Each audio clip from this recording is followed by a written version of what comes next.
2022年，在所有公开叙事中，人们被反复暗示一场公开庭审曾经发生，但一个最基本的问题是，那一天真的存在庭审吗？人们看到的是文字，却从未看到过现场。主锁链系列视频并不是对任何个体的指控，而是一次对系统逻辑的核查。在这一集中，我们只做一件事，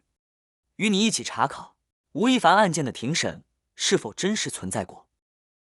并以此为切口，继续揭开主锁链的面纱，看清它更深层的运作逻辑与结构。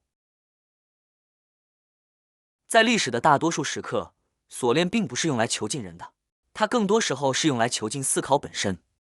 如果一个社会可以在没有审理的情况下完成定罪，那么真相是在什么时候消失的？这样的系统还具备合法性吗？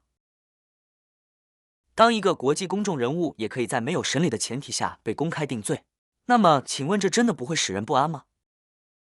我并不是这个事件的当事人，也没有受到任何委托。我最初的动机非常简单，在铺天盖地的新闻轰炸中，我产生了一个再普通不过的疑问：吴亦凡究竟做了什么？究竟做了怎样十恶不赦的事？为什么需要用如此密集的舆论将一个人彻底定死？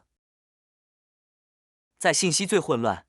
热搜最密集的时刻，我注意到一个反常现象：关于吴亦凡的任何负面内容几乎都可以迅速登上热搜。而我与不少网友亲眼所见的，在2021年7月19日深夜，吴亦凡微博账号出现的那篇罗志祥版道歉认罪文，却没有进入热搜体系，并在短时间内消失。这一反差令人无法忽视。于是，我开始成为一个反复核对原始记录的人，持续追问事实发生性的人。我所看到的，无法忘记，也无法回避的铁证，正是那篇我本人亲眼看到，却仅存在了2分钟便被删除的另一位艺人罗志祥版本的道歉信。在对大量公开资料进行反复比对与逻辑推理后，我得出了一个无法不说出来的结论：吴亦凡案可能从一开始就不存在真实发生过的庭审，那并不存在的庭审却被反复写入叙事，荒谬的小作文被当作证据，一次次嫁接、重复、放大，最终完成了一个看似闭合却脱离现实发生性的结论系统。从我看清719事件真相的那一刻起，我突然意识到，这已经不再只是一个人的事。正如我在2021年12月14日见证贴的结尾所写的，正义不仅仅关乎吴亦凡的合法权利，更关乎每一个人的利益，关乎社会和国家的利益。现在，我们一起回到官方叙事的原文，从常识、时间、空间、影像、标题、文本、相关当事人、司法程序以及法律结构中去逐一核查。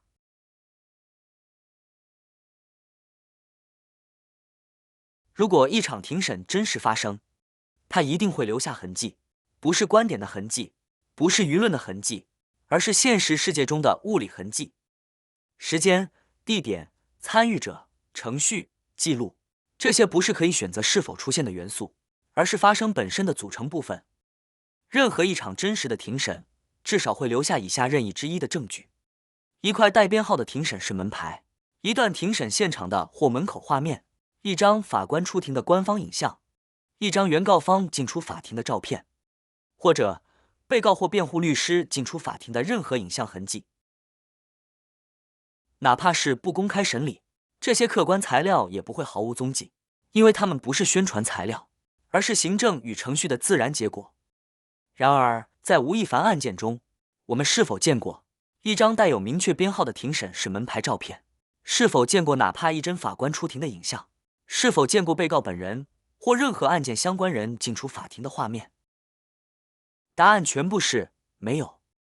3年下来，所有的官方通报出现过的只有文字，而且是高度概括、抽象的故事，反复重复几句罪名，无法核查真实性的文字通稿。所有网络新闻中所使用的相关配图，均为吴亦凡的生活照、公开活动照、影视剧照，或与本案无关的其他案件画面。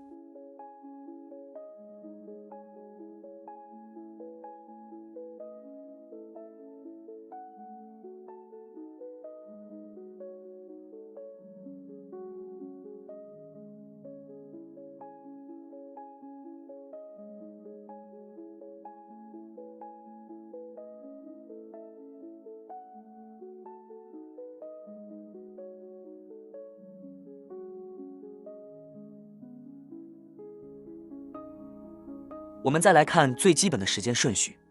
根据公开页面显示，2022年6月10日晚，关于吴亦凡案一审开庭的信息，最早并不是由法院账号发布，显示在微博平台上的时间是23点45分，政法系统媒体账号金法网是率先发布，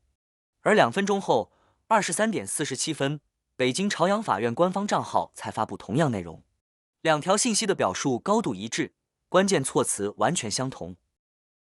这就产生了一个最基本的问题：如果一场庭审真实发生，那么对外确认它的只能是法院本身。那么为什么转述方会早于确认方？这2分钟的差距不是速度问题，而是顺序问题。它意味着一审开庭这一叙事并不是从现场自然生成，而是在确认之前就已经被准备并发布。随着时间线继续向前推进，这个顺序问题变得更加清晰。在当晚23点43分，中国长安网已经发布了关于吴亦凡案一审开庭的完整叙事。且在当晚更早之前，已有娱乐营销账号发布所谓今晚将有通报的预告，而这一时间点早于政法系统账号，也早于法院官方账号的发布。非直接责任方打头阵，责任主体则在数分钟后完成流程时跟进。这种先铺路再执行的发布顺序，本身就构成了一个完整的心理缓冲结构。随后数分钟内，多个不同系统、不同层级的媒体账号，在23点45分至49分之间，依次发布了内容高度一致的信息。这些账号之间并不存在逐条转发的可见路径，却呈现出近乎同步的发布时间分布。这更像是一种按既定节奏展开的叙事发布，而不是对某个刚刚发生的现场事件的自然反应。在这一时间序列中，法院的发布并不是起点，而更像是其中的一个节点。当一个事件的叙事在确认之前就已经出现，在多点之间被分层释放，我们所面对的已经不只是是否存在现场证据的问题，而是这个叙事究竟是如何被组织出来的。如果一场庭审真实发生，而且对象是高度受关注的公众人物，那么有一件事几乎可以确定，相关画面一定会被反复传播。无论是法庭门口、庭审室外的走廊，还是任何可以证明现场存在的影像，都会被无限次使用。因为在舆论层面，这正是最有说服力、最容易一锤定音的材料。然而在这起案件中，我们看到的是恰恰相反的情况。没有一张来自本案的庭审照片被反复、明确、公开的传播。在当时全媒体高度亢奋、争夺流量、渴求刺激的舆论环境下，如果庭审真实发生，则不可能不留下任何可核查的影像记录。这种级别的案件不存在被所有媒体同时错过的可能。每次通报前都由娱乐账号提前放出文字消息，为何发生庭审却不放出实地照片呢？当一个最应该被展示的证据在3年时间里始终缺席，这本身就证明庭审从来没有发生过，没有就是答案。所有关于审理的信息只存在于抽象的文字通稿里。一场被称为已经完成的庭审，连最基本的物理痕迹都不存在，唯一的可能就是从不曾发生。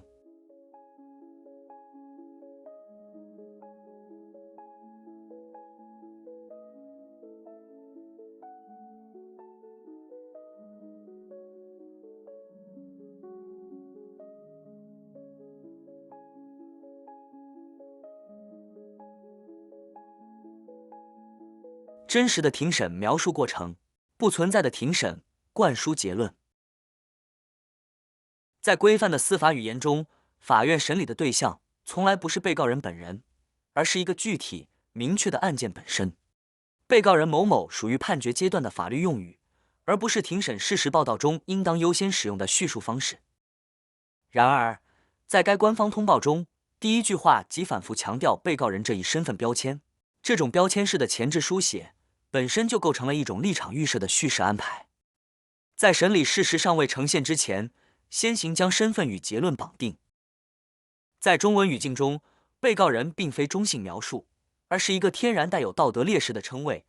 在公共认知中几乎等同于已然有罪者的代称。相比之下，在西方法律与新闻规范中，在审理与定罪完成之前，专业文本会刻意回避将任何人固定称为被告，以避免使用带有倾向性的词语，从语言层面破坏无罪推定原则。而朝阳法院针对吴亦凡的通报，却反其道而行之，在事实尚未展开之前，优先以身份标签取代审理过程，通过叙述方式本身，完成了对公众认知的引导与定性。对比正常的其他案件的庭审标题，我们能看到的则全部为某某一案开庭，某某嫌疑人一案开庭。报道也会清楚写明庭审中发生了什么，控辩双方如何质证，是否有证人出庭，当庭是否进行了最后陈述等等。但在吴亦凡的通报中，以上信息连一个字也没有。在现有的官方司法通告与主流新闻实践中，几乎看不到第二例以被告人某某一案开庭作为标题的发布方式。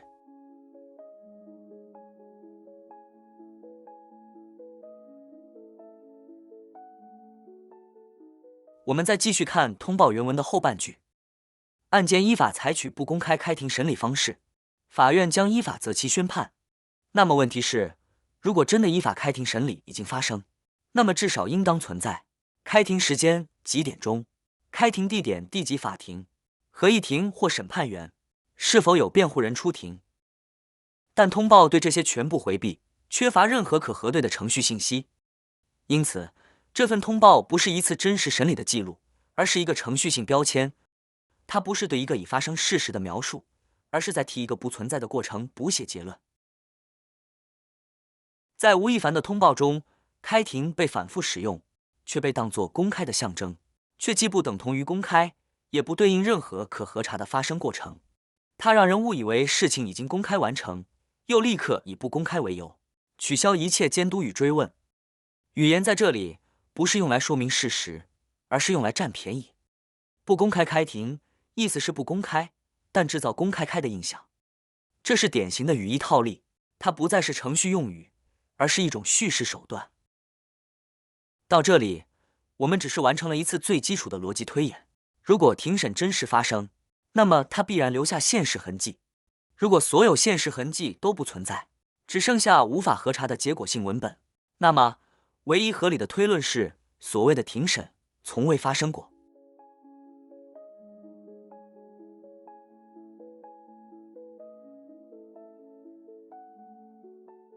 接下来，我们分析最直观的一个异常点，即通告的发布时间。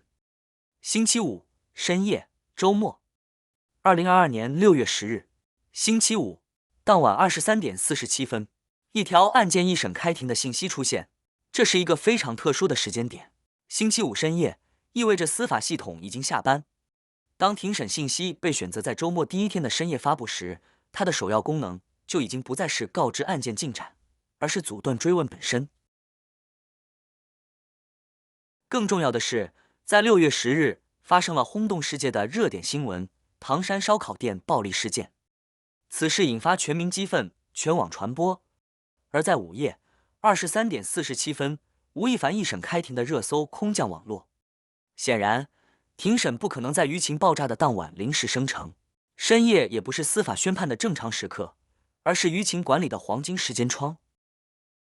与其说这条午夜空降的新闻是用来压制当晚的社会热点事件，不如说他借助这一时刻，在非法超长积压之后完成了一次精准投放，达成了多重目的：一、有效稀释了唐山暴力事件的舆论强度；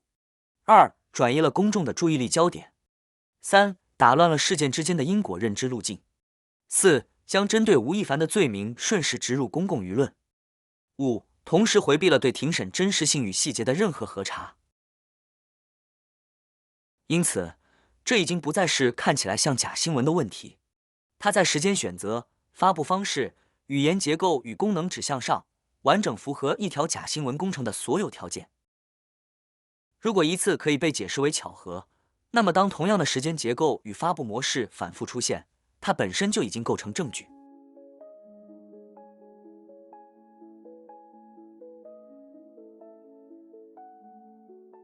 我们看到的是一条高度一致的时间轨迹。2021年7月22日，首次通报发布，覆盖重大公共事件，郑州720特大暴雨。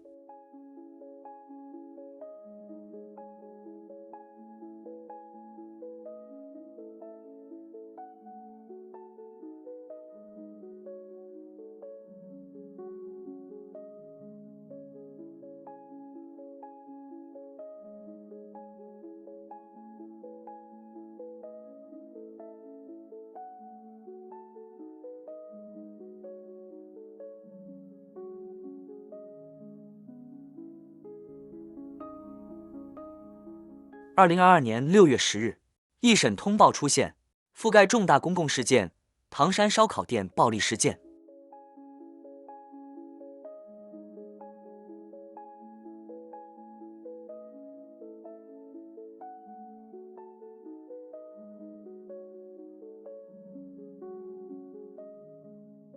2022年11月25日，一审宣判信息发布，覆盖重大公共事件，乌鲁木齐火灾，白纸运动。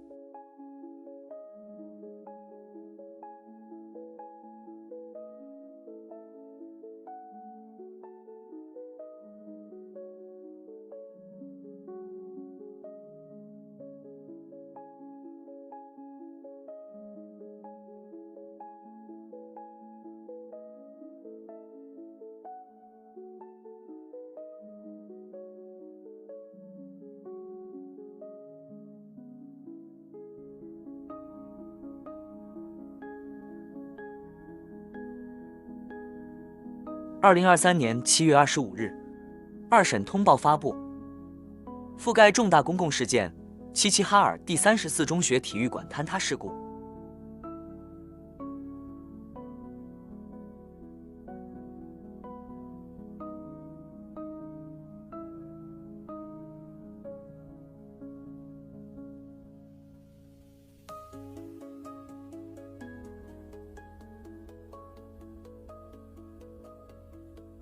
2023年11月24日，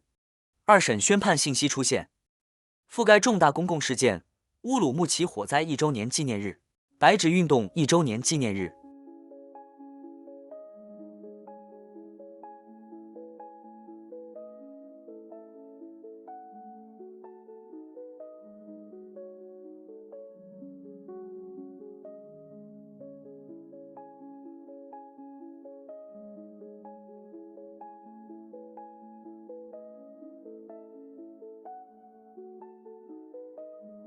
在每一个关键节点，信息都被刻意投放在公众注意力被重大公共事件占据，无法及时追问与核查的时间窗口。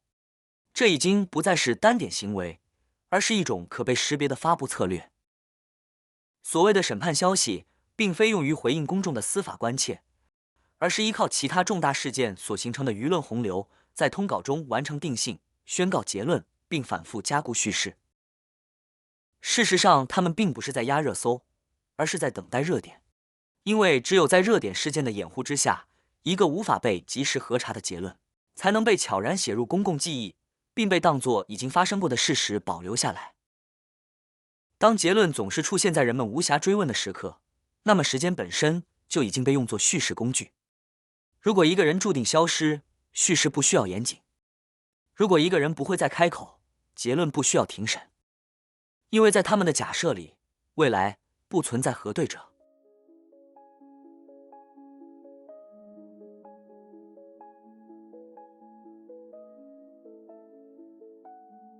2021年7月22日晚上8点，情况通报被作为总开关启动，千万级点赞，百万级首评，在极短时间内完成了舆论定调与情绪锁定。在此之后，7月31日深夜22点30分的刑拘通报，8月16日晚上8点30分的批捕通报，以一种在常规司法节奏中极其罕见的速度推进。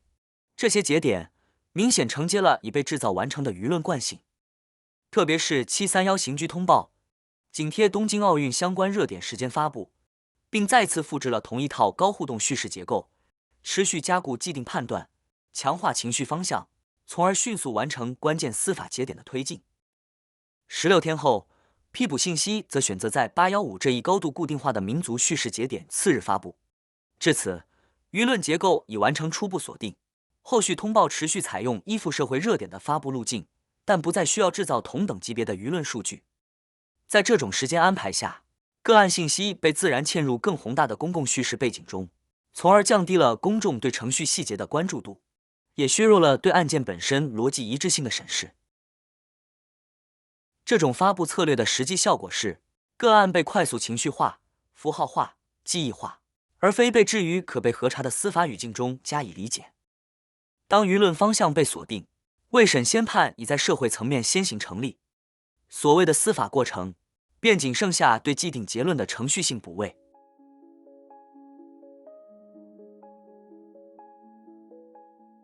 官方每一次抛出所谓的开庭通报，并非为了说明审理本身，而是为了补齐叙事链条中不可或缺却从未被展示的一环。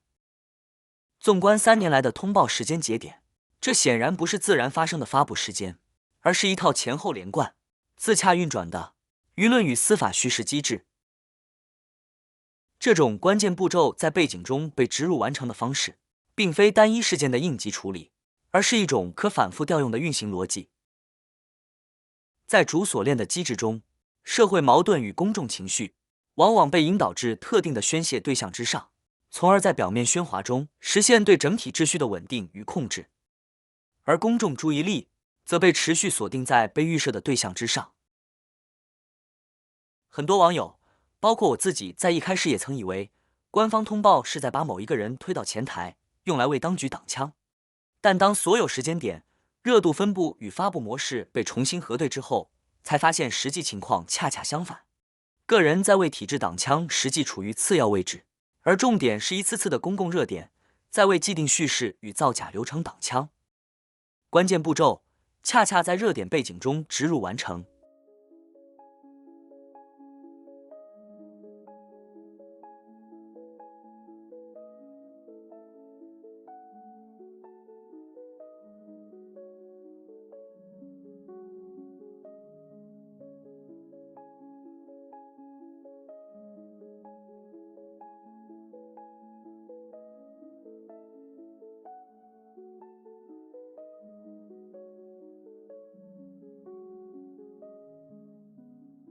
值得注意的是，关于所谓的一审开庭时间，网络传播中出现了6月11日这一时间版本。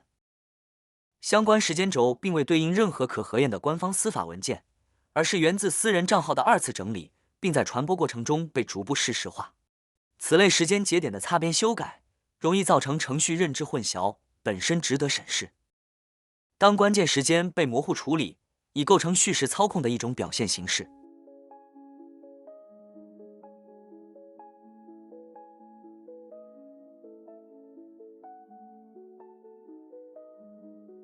到这里，或许有人会提出一种假设：如果庭审真的曾在某个不为人知的时间举行过呢？那么我们不妨顺着这一假设，检验一下这起案件是否还能成立。首先，官方通报已经明确写明，相关日期即为所谓的当天开庭时间，这本身就排除了另有秘密庭审时间存在的可能。其次，我们再来看指控本身。即便暂时接受庭审曾发生这一假设，案件在证据与程序层面依然无法成立。第一层，庭审必须审理时间顺序。任何庭审首先要审理的都是案件发生的时间线。然而，在指控所依据的小作文中，却出现了一个无法回避的事实：所谓的聊天记录出现在唯一被确认的会面时间之前。这一点不需要法律背景，任何一个局外人都可以判断。聊天记录不可能早于接触本身而存在，因此，在这一假设前提下，结论只剩下一个：故事被伪造，时间线被虚构，证据本身不具备发生性。所谓的聊天记录，通过暗示性的语言，试图建立两人之间存在亲密关系甚至性行为的印象，但这一叙事在事实层面并不成立。针对7月18日都美竹密集发布的指控内容，吴亦凡已在7月19日的公开声明中明确否认，并指出相关内容属于造谣，且存在持续升级的行为。在这一明确否认与时间线矛盾同时存在的情况下，所谓双方存在性关系的前提本身即无法成立。值得注意的是，关系叙事在这里并非为了还原事实，而是一种高度工具化的叙事设计。上线用来为后续性侵指控制造成立条件，下线用以塑造污名与负面的道德形象。这是一种在舆论层面两头获利的策略。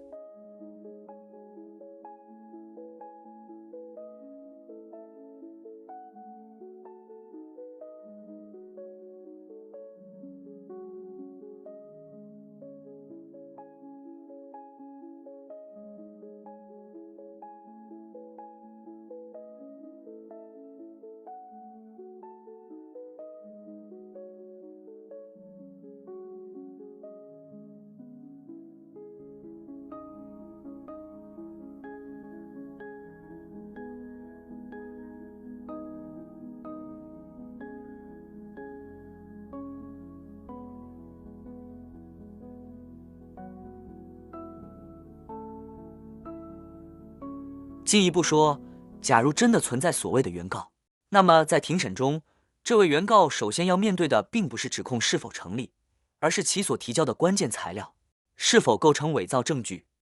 在这种情况下，身份会发生根本性的反转，原告将在瞬间成为嫌疑人。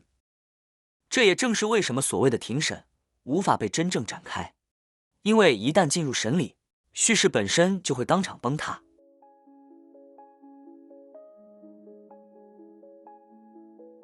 其次，在所谓的证据中，曾被反复提及一笔3.2万元的转账记录。然而，在指控证据中所呈现出来的只是一张微信转账页面的截图。这里有一个无法回避的常识性问题：如果真的存在被告人的实名转账记录，为什么不提供可核查的转账凭证，而是使用一张任何人都可以生成的界面截图呢？这不是技术细节，而是证据可信度的基本要求。一张任何人都可以生成的界面截图，虽然在舆论上完成叙事层面，但无法进入司法层面，同样面临开场即崩塌的尴尬局面。因此，这是一场无法展开的庭审。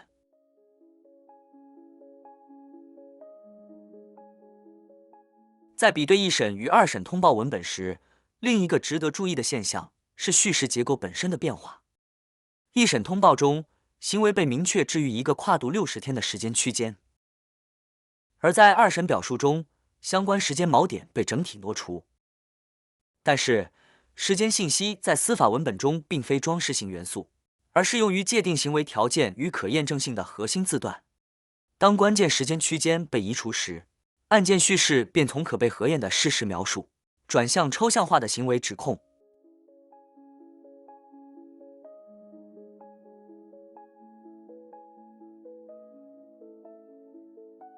需要注意的是，2020年11月至12月期间，正值疫情爆发后的高强度社会管控阶段，在此类特殊社会条件下，人员流动方式、居住访问模式与社交行为结构均与常态社会存在显著差异。因此，任何涉及陌生人员进入私人住所的叙事，在司法逻辑上本应伴随更充分的行为条件说明与背景交代。当相关环境变量未被纳入论证结构时，叙事的现实对应性与可解释性便有必要接受更为审慎的检视。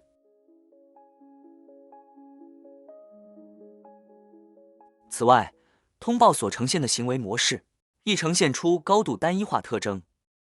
相关行为被统一描述为发生在醉酒状态之下。在现实司法实践中，行为情境通常呈现复杂且多样的分布，而高度一致的情境设定本身即构成需要谨慎对待的结构信号。换言之，当时间被抽离，情境被单一化，案件叙事便逐渐脱离可验证结构，进入纯粹文本建构的领域。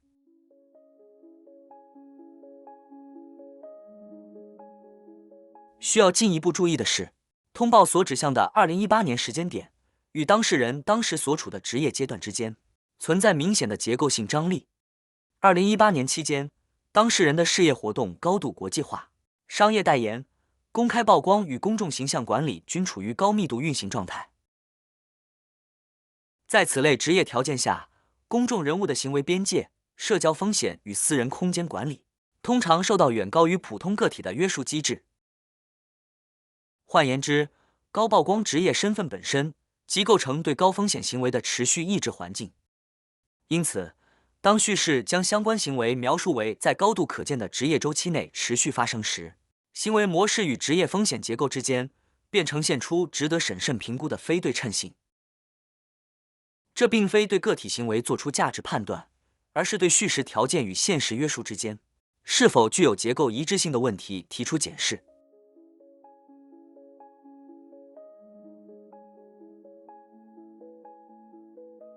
我们再来看罪名本身。在如此重大的案件中，所谓强奸罪，法院通报始终未提供任何可被核查的涉案人数说明，而仅以多名被害人这一高度模糊的表述替代具体事实。而所谓聚众淫乱，在法律定义上，必然是一个以多人参与为前提，并以人数、结构与行为关系为核心构成要件的罪名。然而，在所有公开的司法通报与官方通稿中，我们从未见到任何与该罪名相对应的第二个人的信息。没有同案人，没有共同参与者，甚至连模糊指代都不存在。当一个明确需要多人构成的罪名，在全部叙事中只剩下一个人，它在逻辑上便已经无法成立。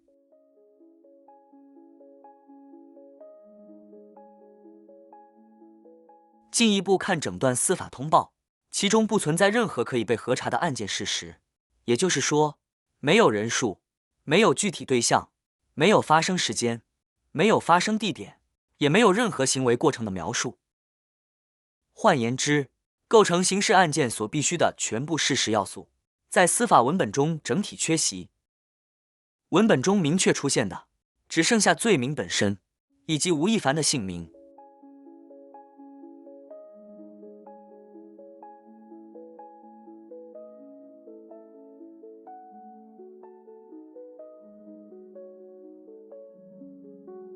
不少网友把官方通报比喻为车轱辘话，3年时间反复陈述既有结论，替代对事实、证据与程序的真实披露。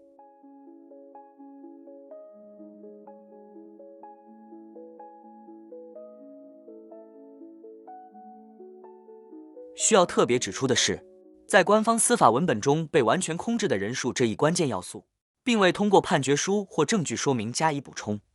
而是通过一封出现在微博热搜、未经法庭质证、不具备任何司法效力的所谓母亲忏悔信，在舆论层面被强行填补，从而制造出多人、多名被害人的公共共识。也就是说，案件的具体对象与数量，并不来自司法裁判，而来自网络叙事文本。此后，相关数字元素在后续传播文本与叙事材料中反复出现。这并不是一起事实被模糊化的案件，而是事实被整体省略、共识被网络作文所填补的案件。同样值得注意的是，这些叙事文本的作者和发起者始终被豁免于司法审查之外，从未作为案件主体出现。在这样一种将舆论叙事嫁接进司法结论，却又将叙事制造者抽离在外的结构中，仿佛叙事被充分利用，而叙事的制造者与控诉者却始终不被卷入司法，不必承担任何司法角色。而一个在中国文艺领域具有高度公众影响力的国际公众人物，被单独推入案件结构之中，独自承担了案件中本应由多人构成的全部角色，也成为了这个案件中的唯一角色，最终达成了彻底的污名化后果，完成了定性与定罪的闭环。整个过程没有庭审，却完成了全球定罪，这在任何社会中都属于极端罕见且后果极其严重的情形。依靠天量热搜、千万点赞、百万评论的舆论叙事，本身就说明这不是正常现象，而是一种被推动的叙事工程。规模能暂时塑造结论，但规模不能掩盖本质。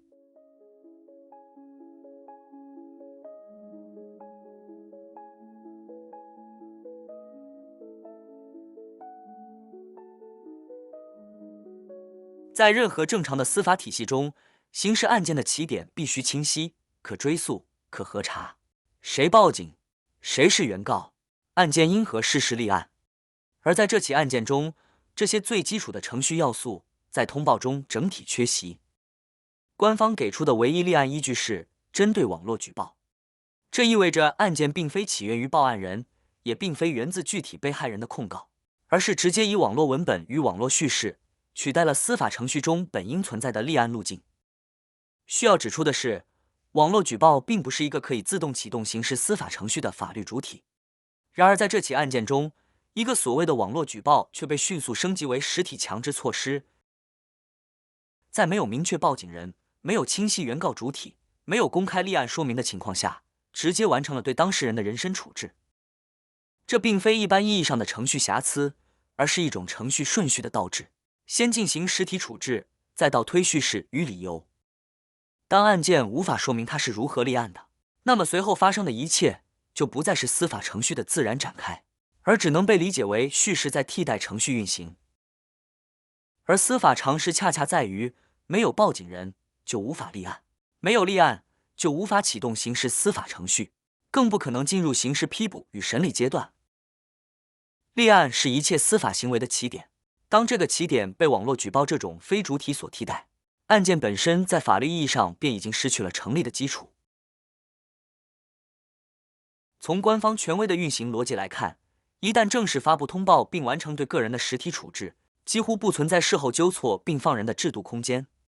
在这一体系中，并不预设承认错误的机制，也不存在纠错退出的选项。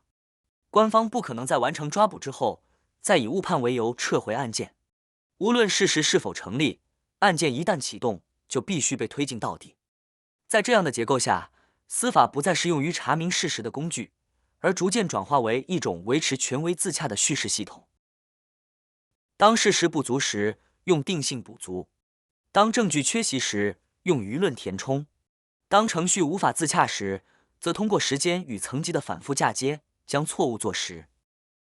在这一逻辑之中，结论早已先行，所以吴亦凡必须有罪。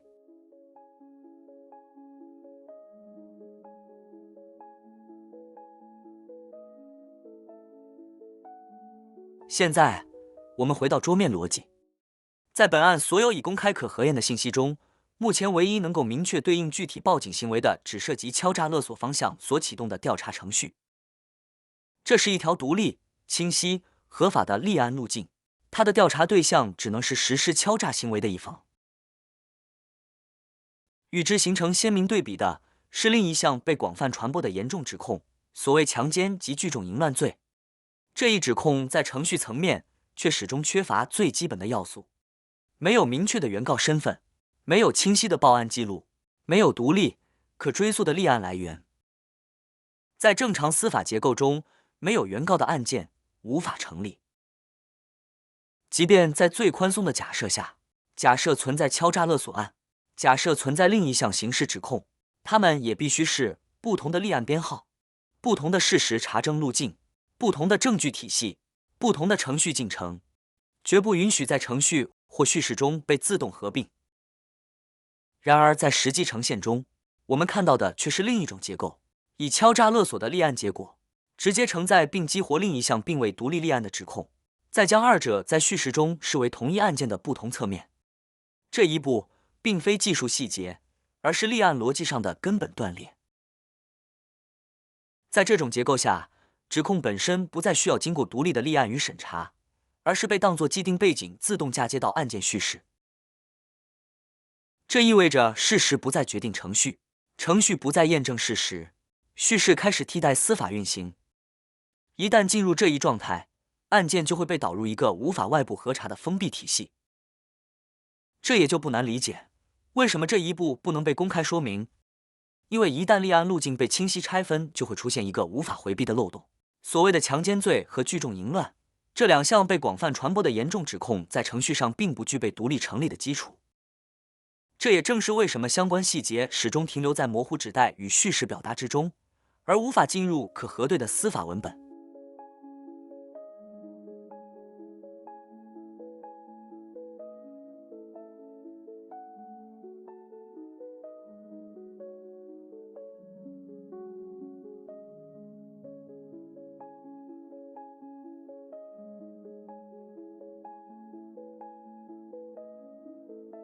当一项严重刑事指控需要依附在另一宗案件之上才能进入程序，它就已经失去了独立成立的资格。推理到此刻，所谓的庭审，从时间到程序，从空间到罪名，既没有现场影像，没有完整诉讼结构，也无法在罪名层面自洽。所有可核对的事实都指向同一个结论：庭审并未真实发生。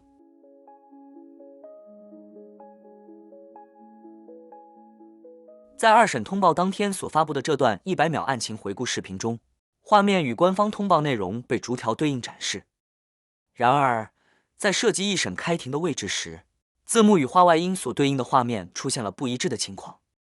本应呈现2022年6月10日官方一审通报的截图，却并未出现，取而代之的是2021年8月16日批准逮捕的通报画面。也就是说，关键的一审节点在这段回顾中并未被呈现。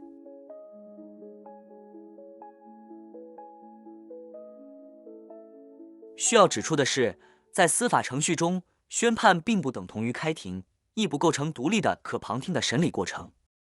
换言之，庭审阶段不存在当庭宣判，而宣判本身也不具备独立的庭审现场。因此，相关表述在程序层面更接近一种叙事性说明，而非对具体司法场景的还原。在本案持续数年的公共讨论中，除与官方通报口径一致的信息外，未出现任何来自当事人本人、其近亲属或其他直接关联方的公开信息。相较于其他社会热点案件中常见的多方信息来源，这种长期、全面的单向信息结构构成了一个显著的传播特征。2023年7月25日，官方声称举行了二审，4个月之后，官方通报所谓的二审结果驳回上诉，维持原判，并于结尾处提及吴亦凡近亲属及加拿大驻华大使馆官员旁听了二审宣判。然而，一个无法进入审理阶段的案件，也不具备旁听场景条件的宣判，却完成了社会层面的定性与定罪。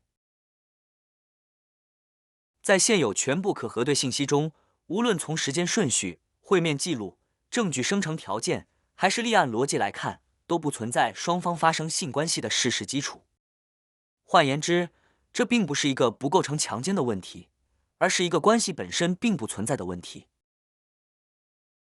在任何一条现实的司法路径中，以上任意一项都足以使案件无法成立。而当这些条件同时出现时，我们面对的已不再是司法问题，而是一套完整的叙事结构。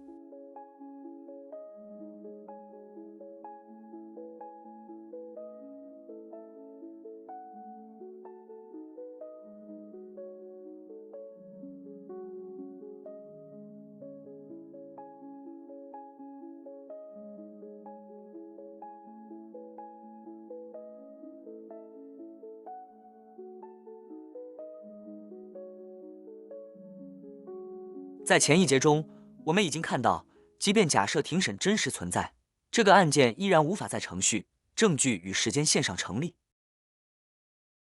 现在，我们回到一个更基础也更关键的问题：这个案件究竟是从哪里开始的？根据公开信息，本案的调查启动被反复指向一笔所谓的关键转账。在后续叙事中，这笔金额被不断强调，并被塑造成案件的核心证据。然而，有一个必须首先厘清的事实是，这笔金额进入公众视野的时间，早于任何可以被确认的与性侵指控相关的立案行为。换句话说，一个被视为性侵犯罪核心证据的资金流，在案件性质尚未被依法确认之前，就已经被预先放置进了舆论叙事之中。更进一步的说，50万转款在舆论中被同时赋予了两种功能：一方面，它被当作性侵叙事的关键支点；另一方面，它又被影射为敲诈勒索案件中已经发生的真实转款。在这样的叙事结构中，报警方吴亦凡与母亲被反向塑造成设局者，被描绘为以报警之名反咬一口、设下陷阱的恶意操控者。问题不仅在于金钱究竟在立案之前存在与否，也在于当案件性质尚未被依法确认时，一笔资金就已经被舆论提前固定为性侵的犯罪核心证据。因此，转款证据是否真实存在，本身就是一个核心问题。同样关键的是，事实与定性的判断顺序是否被彻底倒置了。实际上，所谓性侵叙事之所以能够在舆论场中成立，必须依赖一个现实金钱的出现，才足以支撑协商、谈判、封口费、性关系的故事结构。换句话说，在舆论层面，一个性侵刑事叙事要被坐实，至少需要2个条件：第一，必须出现一方报警；第二，必须向公众呈现出一笔金钱事实，且这笔钱的出现时间必须被塑造在早于报警之前发生。如果吴亦凡母亲在报警前并未发生任何转款行为，那么所谓的转款证据本身就无法成立，整个叙事只能停留在小作文式的空洞指控之中，无法推动性侵叙事，更无法支撑后续的司法走向。根据警方于2021年7月22日发布的情况通报显示，2021年7月14日，警方接到吴亦凡母亲报警，称其遭遇敲诈勒索行为，警方依法予以受理，并展开调查。这意味着，在程序层面，本案最初立案所对应的行为，并非性侵指控，而是敲诈勒索行为本身。在现实情形中，大多数人在遭遇敲诈勒索时选择报警，正是为了避免经济损失的发生，而非在损失已经发生之后。换言之，敲诈勒索案件的常态路径，通常是报警、警方介入以及阻断转款这3个步骤，而不是先行转账，再以受害者身份报案。因此，先发生转款，再报警的叙事路径，本身就偏离了一般人的行为逻辑，也不符合敲诈勒索案件的常态程序。警方在7月22日的通报中，将所谓敲诈中间人刘某这一突然被引入的人物叙事，被置于第3项，以分项说明的形式进行弱化处理。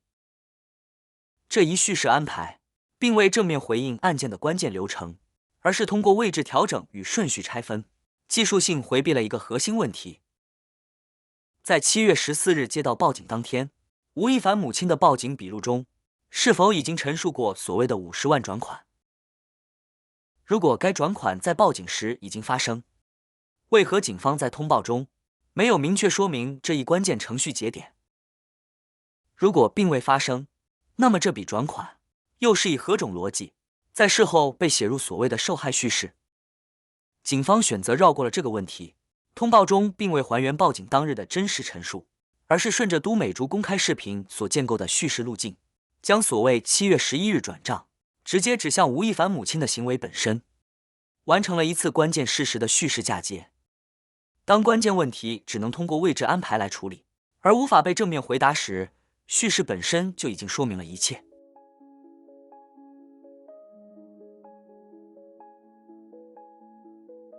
另一个必须指出的事实是，这一报警与立案行为在当时并未向社会公开，公众对警方已经受理一起敲诈勒索案件这一事实，直到7月22日通报发布之后，才首次得以知晓。这就引出了一个关键问题：警方为何在7月14日立案当天没有发布任何通报，并且在随后几天内仍然保持完全沉默？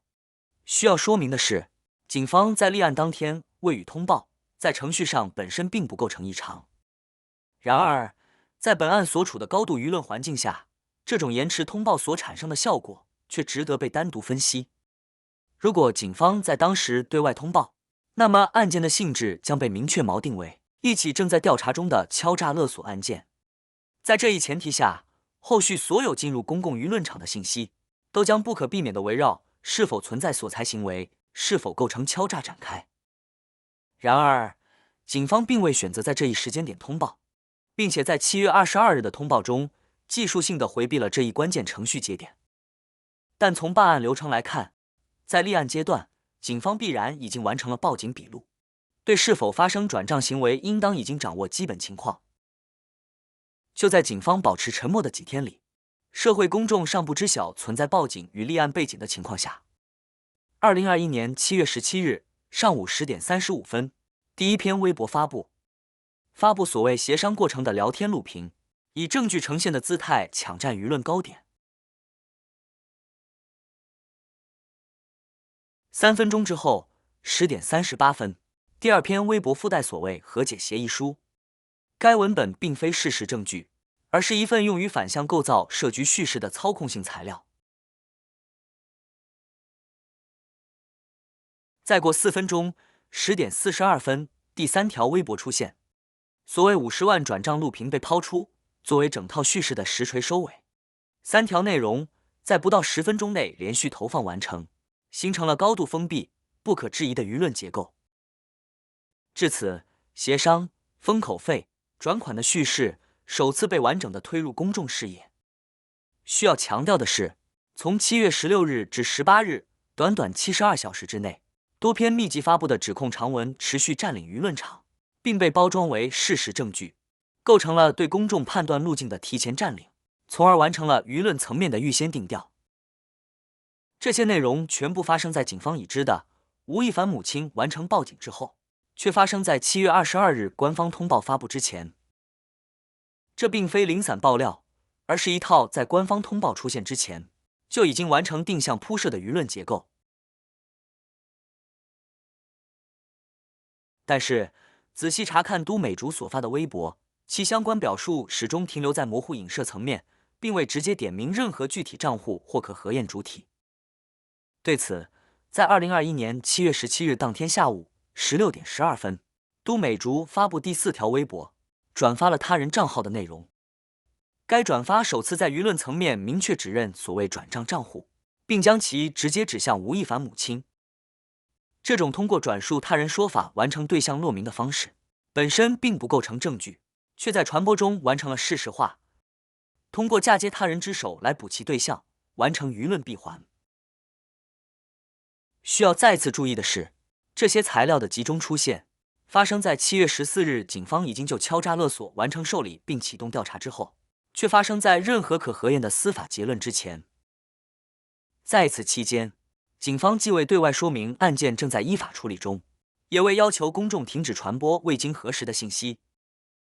结果是，在7月18日至19日，吴亦凡的社会评价迅速完成定性，商业合作全面终止，公众舆论已形成不可逆的结论。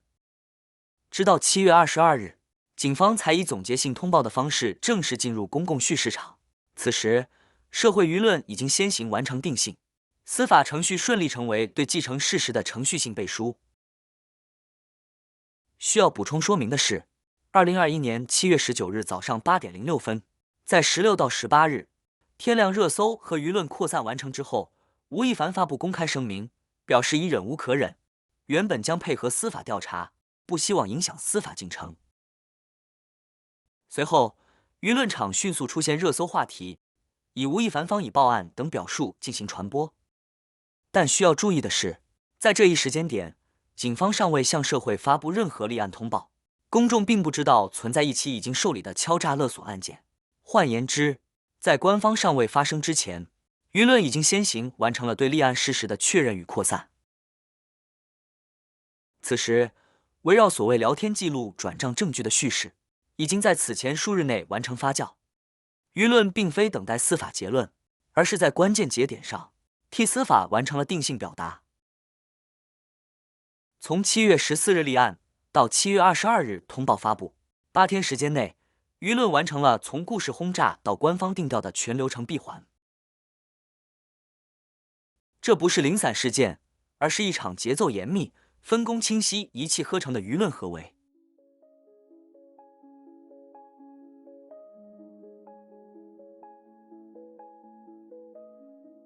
当事人在彻底失声之后，官方叙事才被推上台前。需要特别指出的是，吴亦凡的多个社交平台账号已在7月19日夜间相继出现异常，并迅速失去正常发声能力。关于其全球社交平台账号被异常控制的事实、时间节点与技术痕迹，我们将在下一集《吴亦凡全球社交平台账号异常》中进行系统还原与完整证明。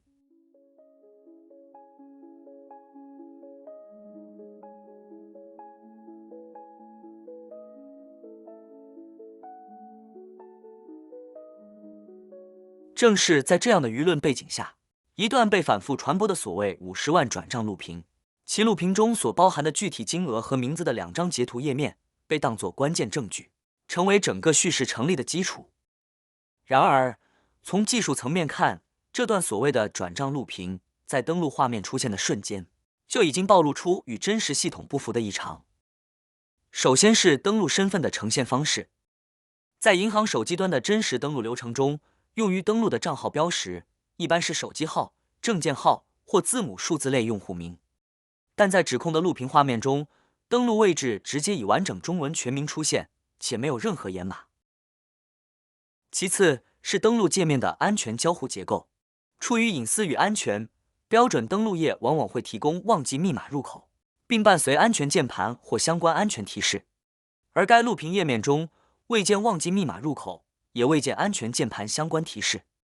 这不是单一的视觉差异，而是登录界面的基础交互结构异常。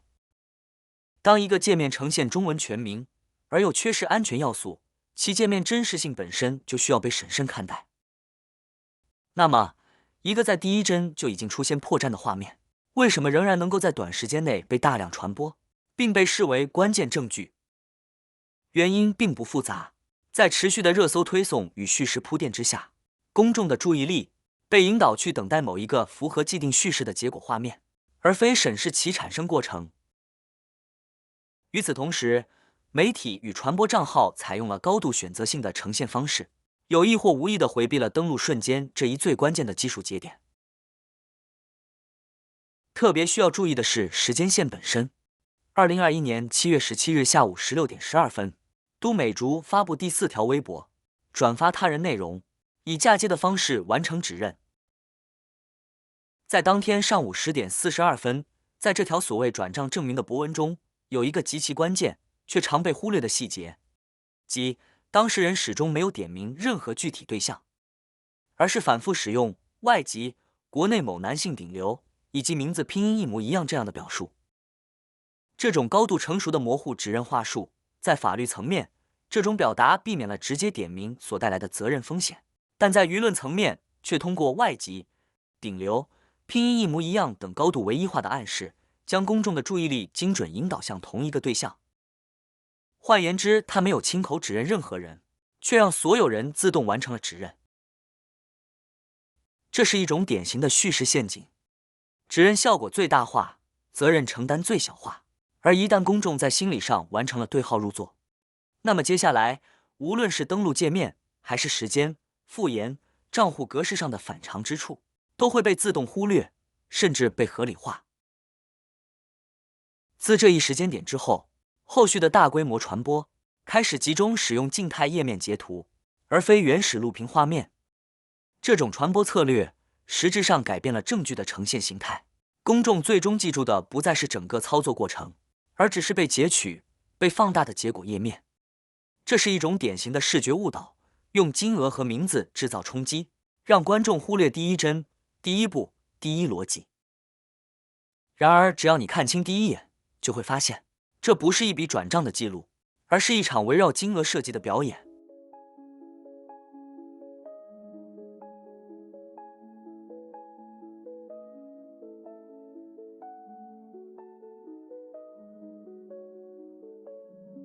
我们继续向下查考，在7月17日上午10点42分展示的这段录屏中，出现了2笔转账记录，分别为20万元和30万元。然而，在真实的银行系统中，交易地点和复言属于完全不同层级的字段。交易地点是由系统自动生成的元数据，用于标示交易发生的渠道或网点，用户无法编辑，也不会参与填写。复言则是由用户填写的备注信息，用于说明具体的转账目的，例如工资、租金、生活费、合同项目款、定金等。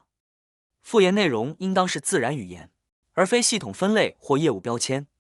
在真实的转账场景中，用户不会在复言中填写转账、款项、居民、非居民这类仅用于系统内部识别的标签词汇。这就好比在介绍一个人时，我们不会说这是一个人，而是会说出他的名字、身份或角色。又或者，正如我们在填写快递单的收件地址时，绝不会在地址一栏中填写地址2个字，不会在复言一栏中填写快递2个字。因此，当复言中出现非居民加转账这样的组合时，它所呈现的并不是一个真实、自然的转账说明，而是系统分类标签被直接暴露并挪用为用户复言的异常状态。这种界面呈现并不符合任何真实银行系统的业务逻辑，也不符合真实转账的实际使用方式。在真实业务系统中，系统字段与用户输入字段具有严格的权限与层级隔离，不存在由用户自行组合、编辑系统标签的可能。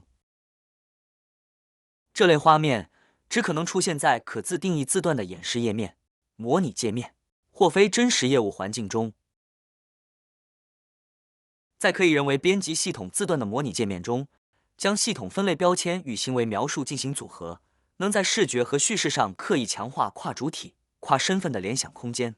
但这种表达方式并不对应任何真实存在的银行转账操作逻辑。同样需要注意的是，在常见的中国建设银行收款界面中，对方账户及相关身份字段通常会进行部分掩码处理，而并非以完整信息直接呈现。与此同时，指控录屏中所显示的字段名称、排列顺序以及呈现格式，与真实收款界面的典型结构之间存在明显差异。这种差异并非单一视觉细节，而是涉及界面字段逻辑与信息展示规则的结构性不一致。当一个界面同时偏离字段显示习惯与信息结构规则时，其来源与生成环境本身就具有必要的审慎讨论空间。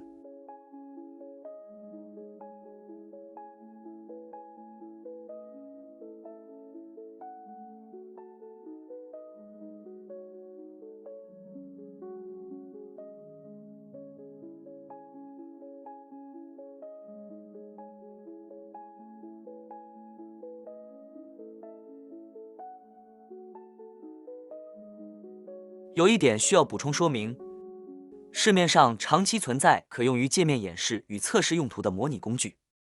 其中包括银行类应用以及社交支付类应用的界面模拟程序。这类工具通常具备高度自定义能力，可生成或修改界面中的显示元素，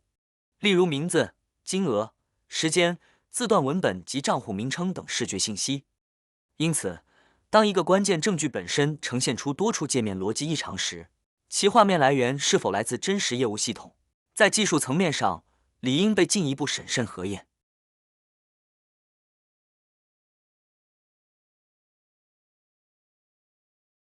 关于所谓的1比3.2万微信转账，其聊天截图中转账说明为转账给你，然而在收款截图中，该说明转账给你突然变成了微信转账。任何实际使用过微信的人都知道，在真实的微信系统中，微信系统不会自行篡改用户输入的事由。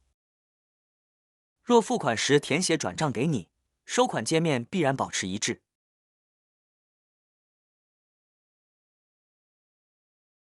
若复言为空，系统才会显示默认描述微信转账。两种状态不可能在同一笔转账中同时成立。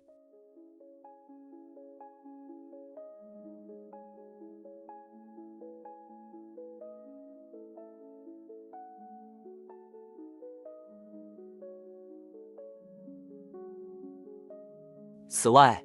在核对所谓聊天证据的过程中，我们注意到一些无法被忽略的技术细节。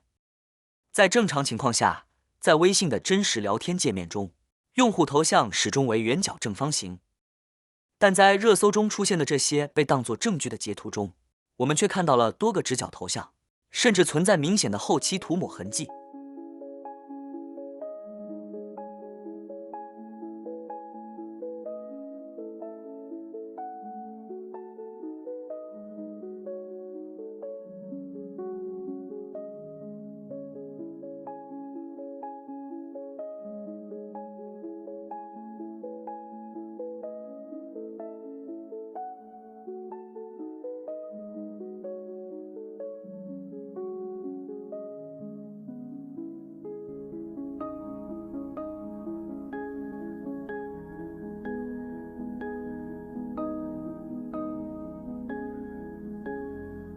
当界面元素失去系统一致性，截图本身的证据属性便不再成立。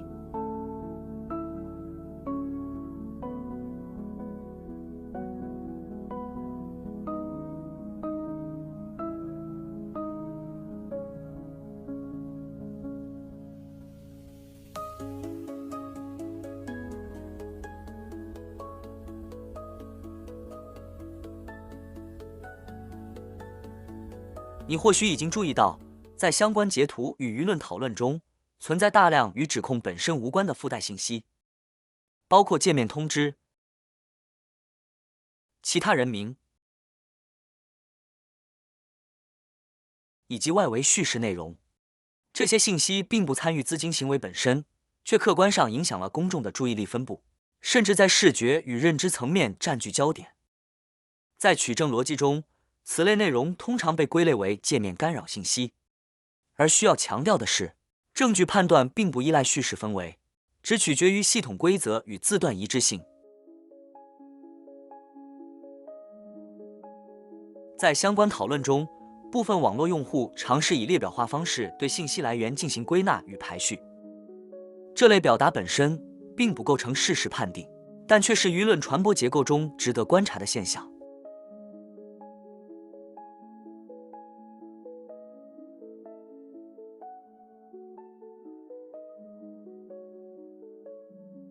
在核对全部时间点后，一个无法回避的顺序问题浮现出来。根据公开信息，2021年7月初，当事人已通过邮件提出高额金钱要求，并伴随明确威胁性表述。这一行为已经符合典型的敲诈勒索情境。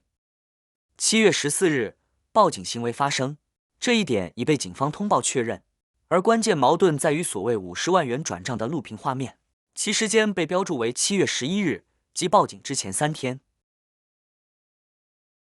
如果这笔转账真实存在，那么一个最基本的问题无法解释：为什么在7月11日收到所谓款项后，当事人并未第一时间公开，却在报警发生之后才集中发布转账录屏？在现实逻辑中，若转账真实，及时公开才是最有利行为，不仅能够抢占舆论主动权，也能够直接构成关键反证。但事实恰恰相反，转账信息并未在7月11日出现，而是在报警行为之后才被集中投放。这意味着该转账在当时并不具备公开条件，因为一旦进入可核验状态，其真实性将立即面临验证。换言之，这并非延迟公开，而是无法公开。所谓7月11日的时间标注，更像是一种事后安放的叙事前提，目的并非记录行为，而是制造一个报警之前已发生金钱往来的假定结构。更重要的是，在已经做出报警选择的前提下，任何私下资金往来行为，在风险与行为逻辑上均不具备合理性。这不仅毫无必要，在现实中也明显不利于自身处境。因此，这条时间线只能指向一种解释：这不是事实顺序，而是叙事顺序。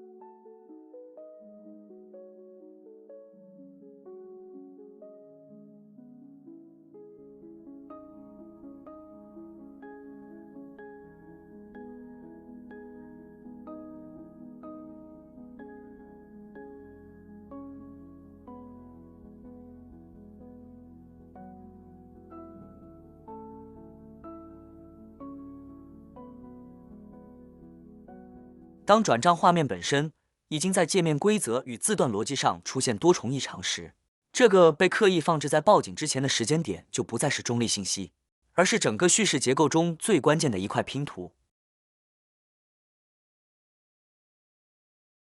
在后续警方通报中，一个此前从未进入公众叙事结构的人物被突然引入，刘某条。这一角色的出现，并非用于解释案件的起点，而是在叙事结构中承担了承接关键资金行为的功能，同时将原有行为主体进行结构性分离。从叙事结构上看，该人物同时具备了承接行为与分离主体的功能。当一个叙事需要通过新增角色才能维持逻辑闭合时，本身便构成值得审视的结构信号。而当同一素材被反复裁剪、删减时间轴、修改字段，却始终保留姓名与金额这两个刺激点时，它已经不再是证据，而是一种被设计过的传播模板。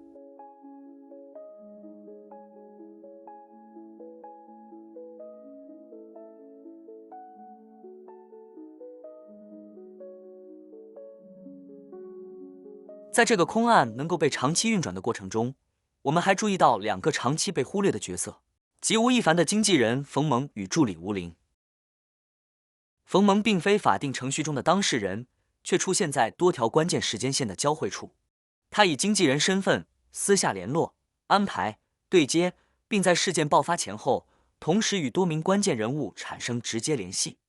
在所有公开资料中，冯萌与一名关键当事人建立了直接联络，并由其完成对接，将当事人引入12月5日的聚会。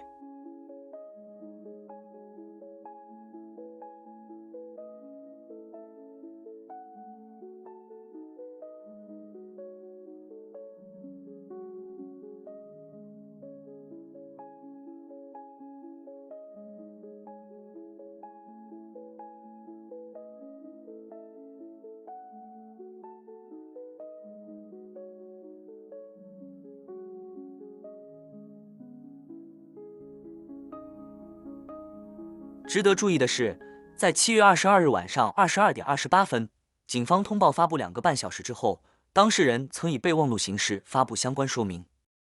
该文本中第一句内容所呈现的接触理由，与官方通报中出现的叙事元素在表述上发生了对应关系。然而，在此前其所展示的聊天记录中，实际对话内容却一直围绕狼人杀游戏邀请展开。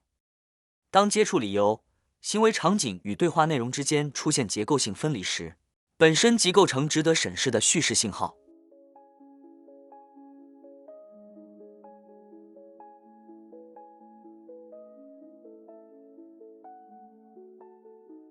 在事发期间，都美竹多次更换微博头像，但这2位相关当事人曾一度同时呈现高度情绪化，却缺乏实质信息的视觉与叙事元素。这更像是一种叙事工程中的吸金装置，提供消费的情绪节点。当一个案件无法提供清晰的程序、证据与审理结构时，一些干扰信息则能阻断公众进入对责任结构的整体追问。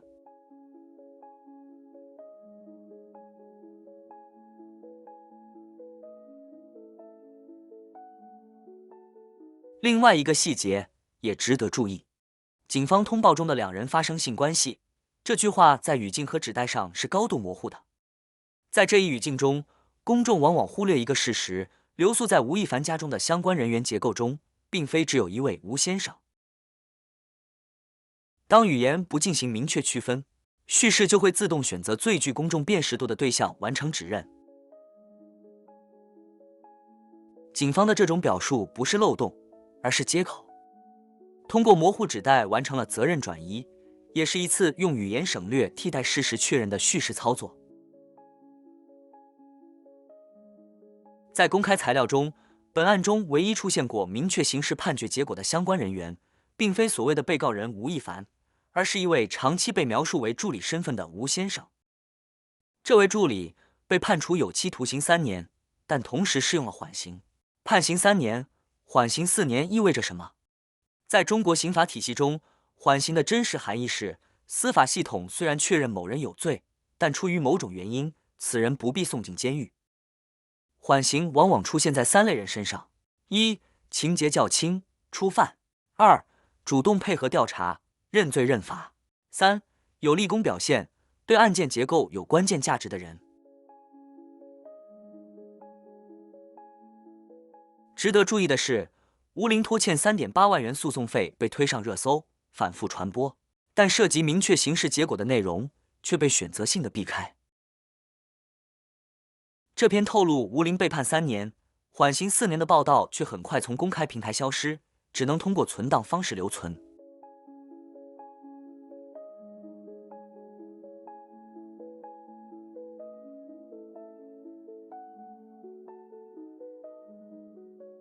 梳理到此处，让我们看到，正是由于这些现实条件的同时存在，让一个本不存在庭审的案件，具备了被塑造、被定性、被长期运行的可能性。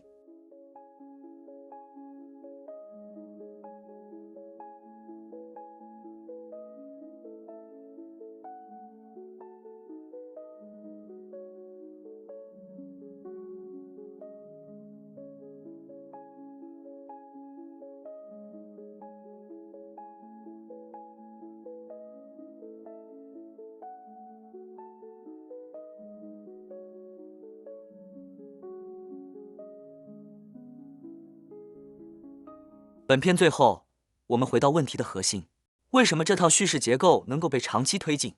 它的确定性从何而来？这种确定性往往并不直接建立在可持续验证的事实之上，而是建立在被反复强化的解释路径之中。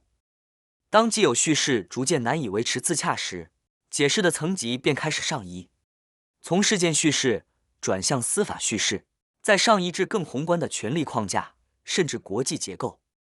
在这一过程中，讨论的重心也随之发生迁移，原本依赖证据与细节的问题，逐步被置入更高层级的解释体系之中。而当叙事框架被扩大，证据与细节则被绕过，权力与宏观结构则逐渐成为最终解释资源。